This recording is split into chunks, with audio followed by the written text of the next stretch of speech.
இந்த திருமால் இப்படி வாமனனா வந்து மகாபலியிட்ட அவருடைய திருமுடியில தம் பாதத்தை வைத்து பாதாளத்தை அழுத்துறார். அந்த பாவம் போக அவர் வழிபட்ட இடம்தான் திருமானிக்குழி. நித்த நியம துடிலனாகி நெடுமால் குரலன் ஆகி மிகவும். குரலன்னா குறுகிய வடிவம், வாமனனா வந்ததை சொல்றார். நீண்ட மாலா வந்து மூலகளையும் கால பதிச்சவர் இப்ப குறுகிய வடிவத்தோட வந்தார். சித்தமது ஒருக்கி வழிபாடு செய்ய நின்ற சிவலோகன் இடமா. பண்ணது தவறல்லவா?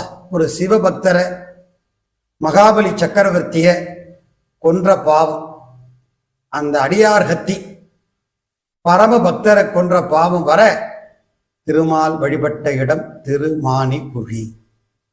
இந்த செய்தி குருமானக்குடி எனப்படும் திரு கண்ணார் கோவில் தேவாரத்திலேயும் குறிஞ்சி பண்ணில திருஞான சம்பந்தரால எடுத்த ஆளப்பெறும்.